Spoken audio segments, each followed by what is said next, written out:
Today I learned when the territory of Wyoming applied to join the U.S. Congress told them they'd have to stop letting women vote. Their response was, "We will remain out of the Union 100 years rather than come in without the women." In 1890 they joined as the first and only state to allow women to vote. New Jersey had the right to vote from the get-go. They outlawed it in 1807. No source, but when I was living in Wyoming I was told that they only let women vote so that they had some reason to live in the state because it was horribly lopsided in population. Till Wyoming was in the news, and is actually real. So why did Congress care about this in the first place? I thought America was pretty big, relatively, about state rights, and how a state territory decides to choose its representatives doesn't seem to be the sort of thing that you'd raise a fuss about. What are we talking, like 50 votes? How many women lived in Wyoming in 1890? Today I learned Ryan Reynolds has openly spoken about his lifelong struggle with anxiety, noting in 2018 that he carried out many interviews in the character Deadpool to alleviate his fears. Anxiety is no joke. Sometimes it's a week or two of irritable bowels and bad shits. And sometimes it's a lump in your throat. Sometimes it's worrying over a bump on your leg, and sometimes it's feeling dizzy for no reason at all. Anxiety can manifest itself physically and be pretty debilitating. I think that's something people who don't get it don't understand. It's not just being nervous. It's physical symptoms of an emotional panic you don't even know you're experiencing. It's truly strange how the way we feel can frick with our stomach flora or change our breathing patterns. I am so glad the public figures like him are being open about their battles with anxiety, depression, and mental illness. In a weird way, it's comforting to know that you can be super famous and still suffer from anxiety. It makes me think that it's a waste of time to keep looking for the magic event in life that makes anxiety stop. I can relate so freaking hard. Honestly, I've been thinking about taking acting classes just to cope with my anxiety. A few seasons of working in a haunted house taught me that being in character allows me freedoms that my actual persona does not. It also taught me how to convincingly play a dead body. So I've got that going for me. I remember Kristen Wiig in her Comedians in Cars Getting Coffee segments saying that her nightmare is being asked to tell a funny story at a dinner party. Like, doing a character on camera or in front of thousands of people, not a problem. Telling an anecdote to acquaintances, nightmare fuel. It's interesting. Today I learned after his wife was denied water by upper caste people, Indian labor Bapu Rotajne managed to dig her a well in under 40 days and ended up discovering a water source capable of sustaining his entire village. Everyone is talking about the caste system. Yet I'm amazed how badass this dude is to dig for 40 days in a row. Until you spent some days of your life digging, you can't even begin to imagine how brutal of a chore that it is. Oh my god, I thought this was a story from decades or centuries ago, but no, it's 2016. His story is inspirational and his modesty should be everyone's goal. While speaking to media, he refused to take the names of the upper-class people who insulted his wife, as he do not wish for any caste tension in the village. He handled the whole situation with tremendous class. I'll make my own well with blackjack and hookers. This reminds me of the story of Dashrath Manji, a man who single-handedly carved a road through a mountain to help his village. He started after an incident where his wife was injured.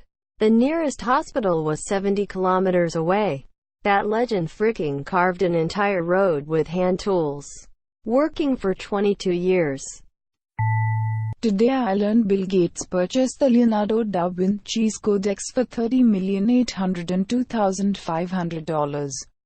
3 years later he had its pages scanned into digital image files, some of which were later distributed as screensaver and wallpaper files on a CD-ROM as part of a Microsoft Plus for Windows so everyone could enjoy them.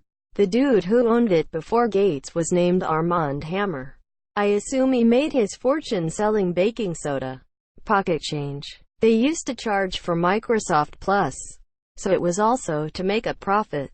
MS Plus was a collection of add-ons for Windows that many believed should have been included for free, till Bill Gates purchased the Leonardo da Vinci's Codex for $30,802,500. 3 years later he had its pages scanned into digital image files, some of which were later distributed as screensaver and wallpaper files on a CD-ROM as part of a Microsoft Plus for Windows, so everyone could enjoy them, as long as they bought Microsoft Plus, or pirated it, I guess. Well, everyone that bought Microsoft products. Today I learned. When former slave Jordan Anderson was asked to come back and work for his old master, he replied with a deadpan letter asking for 52 years back pay as proof of good faith. The letter has been described as a rare example of documented slave humor of the period. Died of exhaustion at 81. Is this early 20th century medical terminology for heart attack? Was he still working at 81? Family still angry that he didn't return and save the plantation. Gee, wonder why he didn't come back. That letter was a great read. Not only did this man tell dude to go frick himself, he basically insinuated that he was going to burn in hell by not mentioning he would see him in the better place, along with the other members of his family. Southern Gentleman Level 100. Although you shot at me twice before I left you, I did not want to hear of your being hurt, and I'm glad you are still living. Confused face. Today I learned that Anonymous sent thousands of all-black faxes to the Church of Scientology to deplete all their ink cartridges. I'm sure they had their slave laborers replace the cartridges. The stories from what happens in their buildings are insane. Crazy to think that it's done in the US. This is just the level of pettiness that I strive for every day. I still find it astounding how something like Scientology can still be running today. The Church of Scientology, an organization that reportedly has more than $1 billion in assets, could withstand the depletion of its ink cartridges. But its leaders, who had also received death threats, contacted the FBI to request an investigation into Anonymous. Oh, the irony. Today I learned during 2005 in Glendale, a suicidal man parked his car in front of a commuter train. The train derailed and collided with 2 additional trains, resulting in over 100 casualties. The man survived and was sentenced to life without parole. I remember this. I lived very close to where that happened. I could hear it, if I remember correctly. The man parked his car on the train track and doused it in gasoline, then changed his mind about killing himself and walked away, leaving the car on the track to kill and injure all those people. Really terrible. Man looking for death was sentenced to life. There was a story in my city about a suicidal woman jumping into the freezing river. A police officer jumped in after her to save her and drowned. She changed her mind and made it out. 11 killed, over 100 injured. Still a lot. But I read this as over 100 people dying. And that's not the case. Edit. Yeah, I get that casualty by definition mean death or injury. But at least in my area, casualty is typically used interchangeably with fatality. But hey, you learn something new every day. So this is why they built suicide booths. Today I learned psychologist Laszlo Polgar theorized that any child could become a genius in a chosen field with early training. As an experiment, he trained his daughters in chess from age 4. All 3 went on to become chess prodigies. And the youngest, Judith, is considered the best female player in history. Every parent with a baby or toddler read this thread and immediately panicked. What do I train my kid to do? And he didn't have a control kid. In 1965, Polgar conducted an epistolary courtship with a Ukrainian foreign language teacher named Clara. In his letters, he outlined the pedagogical project he had in mind. In reading those biographies, he had identified a common theme. Early and intensive specialization in a particular subject, certain that he could turn any healthy child into a prodigy. He needed a wife willing to jump on board. Good luck with putting this on Tinder. Didn't know I was training to be an alcoholic at age 4.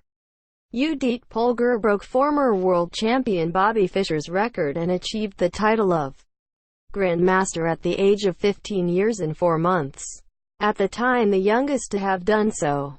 She was the No. 1 rated woman in the world from 1989 all the way until 2015, at which point she retired and was elected as the new captain and head coach of the Hungarian national men's team.